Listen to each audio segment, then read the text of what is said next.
अगला विश्लेषण उसी से जुड़ा है, जिसमें किस तरह से एक नाकाम साजिश करने की कोशिश हो रही थी, जिसमें किस तरह से डेमोग्राफी बदलने की कोशिश हो रही थी, ये आप समझेंगे क्योंकि ये डीएनए इन्वेस्टिगेशन है। देश की सीमा पर चल रही अधर्म की बड़ी साजिश को बेनकाब करने वाला ये डीएनए इन्वेस्टिगेशन, और हमने इसका जो नाम दिया है, उसका नाम हमने आपके लिए दिया है ऑपरेशन डी यानी कि डेमोग्राफी यानी किसी देश की आबादी का गणित। डेमोग्राफी के जरिए हम समझते हैं कि किसी देश की जनसंख्या में किस धर्म, जाति, वर्ग और लिंग के लोगों का क्या अनुपात है।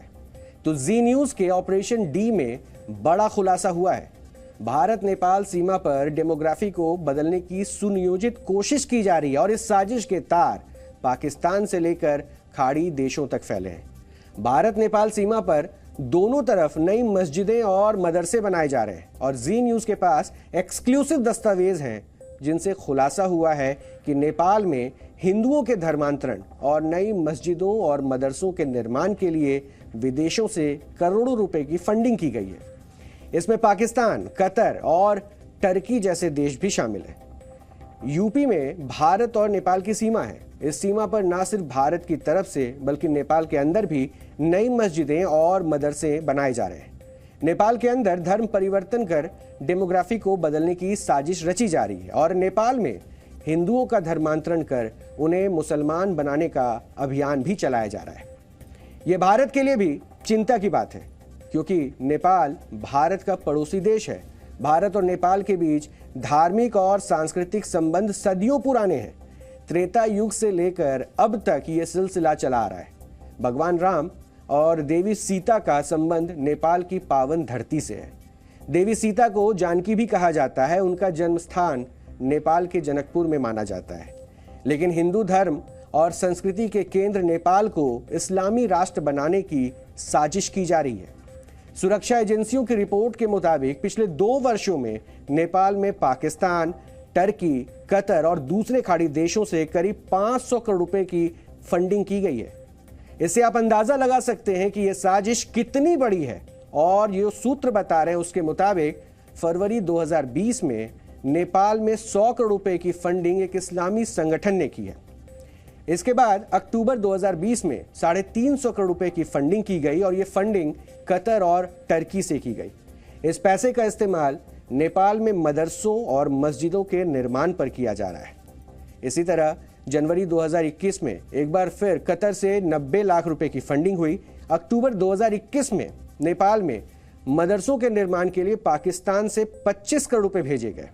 सवाल यह है कि आखिर नेपाल में इतनी भारी विदेशी फंडिंग क्यों की जा रही है? क्या इसके पीछे नेपाल की डेमोग्राफी बदलकर उसे इस्लामी राष्ट्र बनाने की साजिश तो नहीं है? यह आशंका इसलिए गहरी हो जाती है क्योंकि सूत्रों के मुताबिक पाकिस्तान और खाड़ी देशों से नेपाल में जो फंडिंग हो रही है उसका इस्तेमाल सिर्फ मदरसे और मस्जिद बनवाने के लिए ही नहीं बल्कि हिंदुओं का धर्म परिवर्तन करवाने के लिए भी किया जा रहा है। खाड़ी देशों में नौकरी दिलाने का लालच देकर नेपाल के हिंदुओं से इस्लाम कबूल करने को कहा जा रहा है और नेपाल की राजधानी काठमांडू समेत कई जिलों से हिंदुओं के धर्मांतरण की खबर भी है।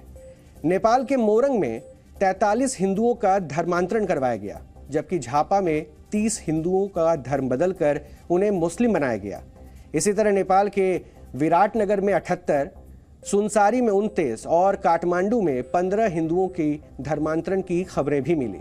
यानी नेपाल में विदेशों से हो रही फंडिंग और धर्मांतरण के बीच सीधा संबंध है। एक तरफ बड़ी संख्या में मस्जिद और मदरसे बनाकर इस्लाम का प्रसार करने की कोशिश की जा रही है और दूसरी तरफ हिंदुओं के धर्मांतरण की साजिश भी रची जा रही है। 2021 की जनगणना के मुताबिक नेपाल की 81.3% आबादी हिंदू है, जबकि 9% बौद्ध और 4.4% जनसंख्या मुस्लिम है। ये वो आंकड़े हैं जो नेपाल की जनसंख्या को बताते हैं नेपाल में दरअसल किस धर्म की संख्या कितनी है। यानी नेपाल में हिंदू बहुसंख्यक हैं। तो क्या इस डेमोग्राफी में बदलाव के लिए विदेशों से फंडिंग की जा रही है? जरा सोचिए कि आतंकवाद के सबसे बड़े संरक्षक के रूप में कुख्यात पाकिस्तान नेपाल में इतनी भारी फंडिंग क्यों कर रहा है? इसके पीछे उसका मंसूबा क्या है? क्या पाकिस्तान नेपाल में मदरसों और मस्जिदों की आड़ में आतंकवादी गतिविधियां चलाना चाहता है? कुछ दिन पहले एक सरकारी एजेंसी की रिपोर्ट में उत्तर प्रदेश से सटे बॉर्डर के इलाकों में सैकड़ों की संख्या में बन रही मस्जिदों और मदरसों पर चिंता जाहिर की गई। सुरक्षा एजेंसियों के मुताबिक भारत नेपाल सीमा पर संदिग्ध आतंकवादी गतिविधियां बढ़ने की भी आशंका है और पाकिस्तान की खुफिया एजेंसी ISI नेपाल बॉर्डर के जरिए भारत में आतंकियों की घुसपैठ कराने की साजिश भी रचती रहती है। नेपाल में चल रही इस साजिश की तह तक जाने के लिए जी न्यूज की टीम ग्राउंड जीरो पर पहुंची। हमारे संवाददाता भारत नेपाल बॉर्डर पर जाकर हालात का जायजा भी हासिल करना चाह रहे थे और हम भारत की सीमा पार कर नेपाल के अंदर भी पहुंचे। हम नेपाल के कपिलवस्तु गए। रास्ते में हमें बड़ी संख्या में मदरसे और मस्जिदें मिली। आपको ये रिपोर्ट देखनी चाहिए ताकि आपको हिंदू धर्म और संस्कृति के खिलाफ चल रही अंतर्राष्ट्रीय साजिश का सच समझ में आ सके।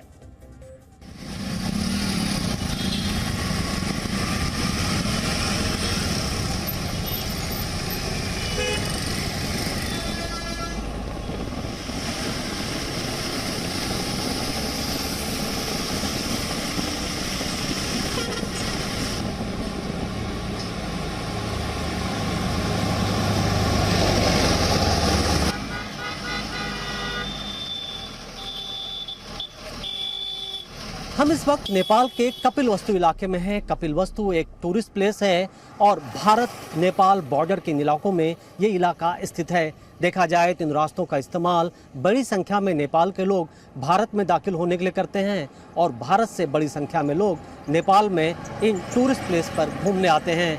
लेकिन खुफिया एजेंसियों को शक है कि विदेशों से बॉर्डर के इलाकों में बड़े तादाद में पैसे भेजे जा रहे हैं और इन पैसों का इस्तेमाल यहाँ मस्जिद और मदरसों के निर्माण में हो रहा है। देखा जाए तो कुछ साल पहले तक इन इलाकों में ऐसे मदरसे और मस्जिद नहीं के बराबर थे, लेकिन जिस तरीके से यहाँ फंडिंग की जा रही है ऐसा लगता है कि ऐसे मदरसे और मस्जिदों की यहाँ पर बाढ़ आ चुकी है।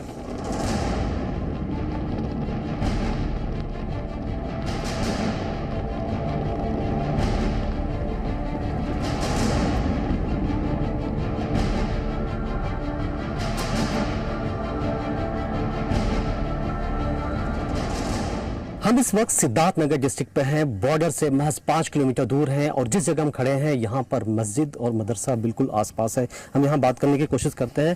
तो ये जो है स्कूल में, लेकिन इसमें मदरसा में तो कुछ है नहीं, अभी तो बन ही रहा है। ये तो अभी तो बन ही रहा, मस्जिद में पढ़ाई हो रही है, मस्जिद में पढ़ाते हैं। चालू हो गया है।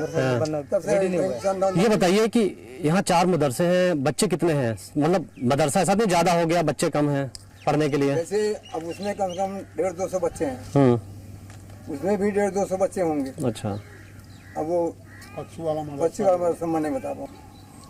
तो आप चाहते हैं बाहर से यहाँ पैसे आए? हाँ, मिल जाए, अल्लाह करम है। अगर मिल जाता है तो बहुत बेहतर है। क्या क्या मदरसा में अभी काम होना है? काम होना अभी उसमें दरवाजा लगाना है, इसमें बाथरूम में सब काम बाकी, बाथरूम का सब काम बाकी है, मस्जिद का पूरा काम बाकी है, टाइल्स बैठाना है और मदरसे का अभी 2 कमरा बनवाना है। कमाई करने आप लोग जाते हैं गांव के लोग? हाँ, मैं भी जाता हूँ। आप क्या करते भैया? मैं बाहर था। कहाँ बाहर थे? सऊदीया में थे आप? कितने में रहे सऊदीया में? 4 साल। आपने मदद नहीं की कुछ? मैंने मदद किया। अब वही 500 देते हैं, कोई 1000 देता है, कोई 500 देता है। क्या करते थे आप सऊदीया में? ऐसी कंपनी में। अच्छा, तो कॉन्ट्रैक्ट खत्म हो गया आपका?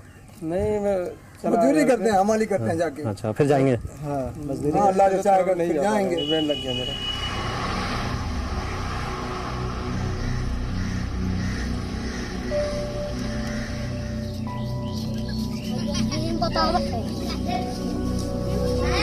ये मदरसा कब से चल रहा है?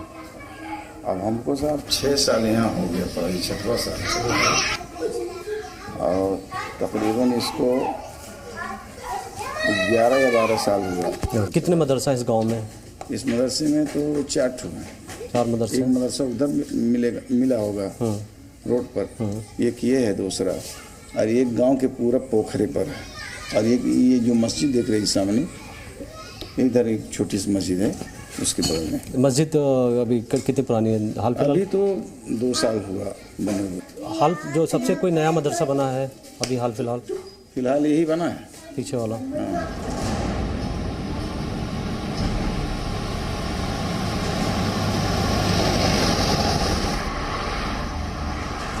हम इस वक्त भारत नेपाल बॉर्डर के इलाकों में हैं। लगातार मस्जिदें और यहाँ मदरसे बन रहे हैं। हम यहाँ चलते हैं। यहाँ हमारे सामने एक मदरसा है जहाँ पर जाकर के बात करते हैं। स्टेट गवर्नमेंट से मदद हो रही है आप लोगों की?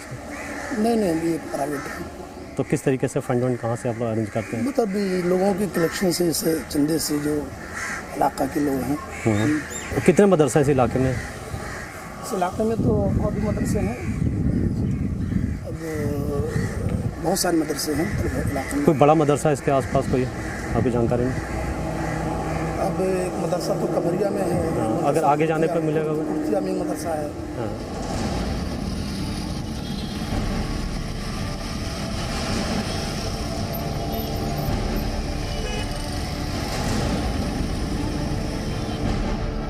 पाकिस्तान से सटे एलओसी और इंटरनेशनल बॉर्डर पर सेना और बीएसएफ की कड़ी चौकसी के चलते आतंकियों के लिए भारत के अंदर दाखिल होना अब आसान नहीं रहा।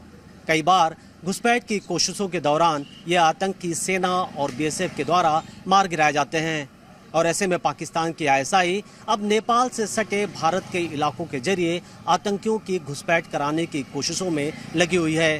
पिछले कुछ दिनों में पकड़े गए आतंकियों से हुए पूछताछ में ये खुलासा हुआ है कि वो नेपाल के रास्ते कश्मीर पहुंचे थे और ऐसे में नेपाल से सटे भारत के तमाम इन इलाकों में सुरक्षा एजेंसियों ने अपनी चौकसी बढ़ा दी है।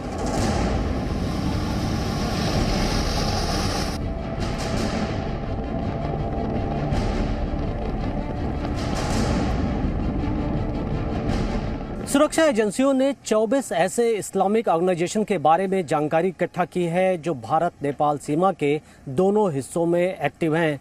इनमें से कुछ ऐसे भी इस्लामिक ऑर्गेनाइजेशंस हैं जिनके टर्की और कतर जैसे देशों से लिंक हैं। जी मीडिया को मिली जानकारी के मुताबिक पिछले 2 सालों के अंदर ही 500 करोड़ रुपए से ज़्यादा इन इलाकों में विदेशी फंडिंग हुई है, जिसका इस्तेमाल मस्जिद मदरसों के साथ साथ यहाँ धर्मांतरण के लिए किया जा रहा है। कैमरामैन गजेंद्र सिंह के साथ मनीष शुक्ला, जी मीडिया, भारत नेपाल सीमा।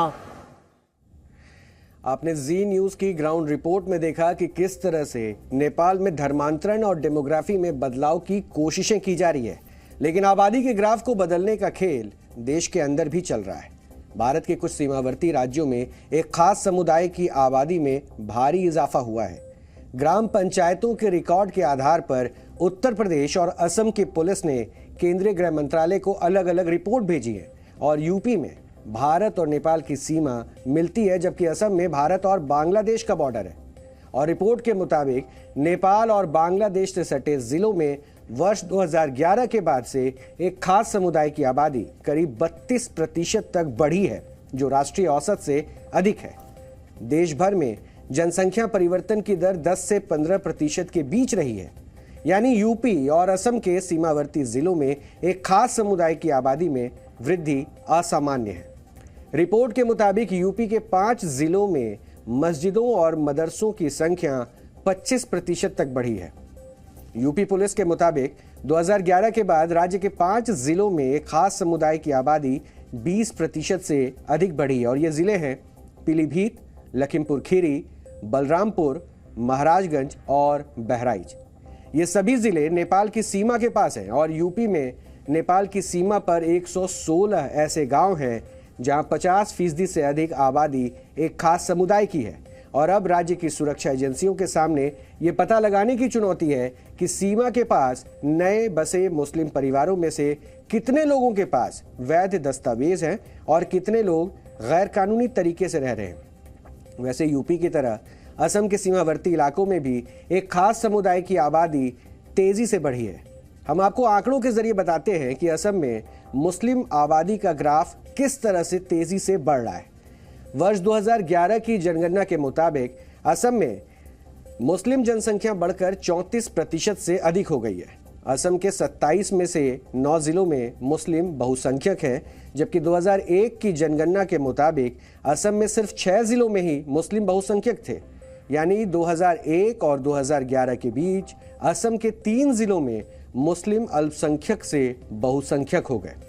2001 की जनगणना के मुताबिक असम में मुस्लिम आबादी करीब 31% थी और 2001 से 2011 के बीच देश में मुस्लिम आबादी में सबसे अधिक वृद्धि असम में हुई, जो कि 3.3% थी। और सुरक्षा एजेंसियों ने जनसंख्या में बदलाव को राष्ट्रीय सुरक्षा के लिहाज से काफी संवेदनशील बताया है। डेमोग्राफी में बदलाव का संबंध सिर्फ धर्म से नहीं, यह मामला राष्ट्रीय सुरक्षा से भी जुड़ा है।